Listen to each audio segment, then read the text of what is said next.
आज की कहानी का नाम है वीर ध्रुव। राजा उत्तानपाद की दो पत्नियां थीं। उसकी पहली पत्नी सुनीति एक कबीले के मुखिया की बेटी थी। उसकी दूसरी पत्नी सुरुचि एक धनी राजा की बेटी थी। सुनीति के बेटे का नाम ध्रुव और सुरुचि के बेटे का नाम उत्तम था। ध्रुव बड़ा था, इसलिए युवराज बनने का अधिकार उसी का था, लेकिन सुरुचि बहुत स्वार्थी थी। वे अपने सौतेले बेटे ध्रुव से घृणा करती थी और चाहती थी कि उसका बेटा उत्तम ही राजा बने। सुरुचि अधिक सुंदर थी, इसलिए उत्तानपाद उसे सुनीति से अधिक प्यार करता था। सुरुचि के कहने पर उत्तानपाद ने सुनीति और ध्रुव को महल से निकाल दिया। माँ बेटे पास के ही वन में एक कुटिया में रहने लगे। सुनीति अपने बेटे ध्रुव को भगवान की कहानियाँ सुनाया करती थी और ध्रुव भी भगवान के बारे में ही सोचा करता था। एक दिन ध्रुव महल गया। उसने उत्तम को अपने पिता की गोद में बैठे देखा। ध्रुव ने भी पिता की गोद में बैठने का प्रयास किया तो सुरुचि ने उसे रोक दिया और कहने लगी, तू अपने पिता की गोद में नहीं बैठ सकता, केवल मेरा बेटा ही उसकी गोद में बैठ सकता है। ध्रुव आशा भरी निगाहों से अपने पिता की ओर देखता रह गया, लेकिन उन्होंने कुछ नहीं कहा। बहुत दुखी होकर ध्रुव अपनी माँ के पास लौट आया। रोते हुए भी अपनी माँ से पूछने लगा कि उसे पिता की गोद में क्यों बैठने नहीं दिया गया और महल में भी क्यों नहीं रहने दिया जाता। सुनीति के पास इन प्रश्नों का कोई उत्तर नहीं था।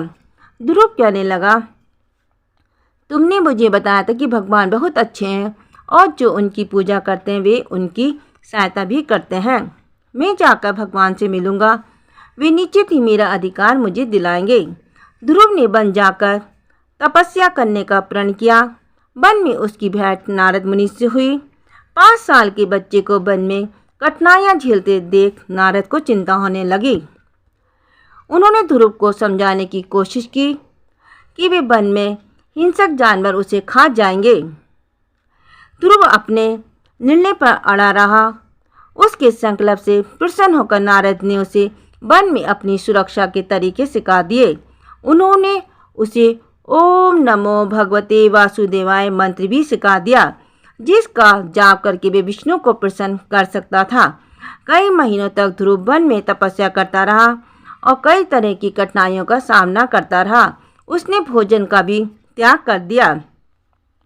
हर सांस के साथ वे मंत्र का जाप करता रहता, अन्यथा विष्णु उसकी तपस्या प्रसन्न होकर उसके सामने प्रकट हो गए। विष्णु ने ध्रुव को उसके पिता की गोद में ही स्थान नहीं दिलाया, बल्कि ये भी वरदान दिया कि वे मृत्यु के बाद आकाश में तारा बनकर स्थायी रूप से चमकता रहेगा। जब उत्तानपाद को पता चला कि उनका बेटा वन में रह रहा है तो उन्हें अपनी करने पर पछतावा हुआ। नारद मुनि ने बताया कि उनके बेटे ने वन में कड़ी तपस्या करके विष्णु भगवान को प्रसन्न किया है। जब ध्रुव लौटकर आया तो उत्तानपाद अपने राज्य के द्वार पर उसका स्वागत करने के लिए खड़े थे। उन्होंने अपने बेटे को गले लगा लिया। वे ध्रुव और सुनीति को वापस महल में ले आए। उत्तानपाद ने ध्रुव को राजा भी बना दिया और कहा कि जो इतनी कम उम्र में वन में रहकर भयंकर कठिनाइयाँ झेल सकता है, वे तो राजकाज आसानी से चला सकता है। उत्तानपाद ने संन्यास ले लिया और आश्रम में रहने लगा। ध्रुव बहुत बुद्धिमान राजा साबित हुआ। उसके राज्य में हर और शांति और न्याय का ढंग का गूंजता था। जब उसकी मृत्यु हुई तो वे आकाश में तारा बन गया। वे तारा ध्रुव तारा कहलाता है और उसे अब भी रात में चमकते देखा जा सकता है। सिर्फ ध्रुव तारे का ही स्थान आकाश में स्थायी है और भी हमेशा एक ही जगह स्थिर रहता है। अन्य सभी तारे और नक्षत्र पुंज साल भर उसके इर्द गिर्द घूमते रहते हैं। रात में तो यात्री ध्रुव तारे के सारे ही दिशा ज्ञान करते हैं।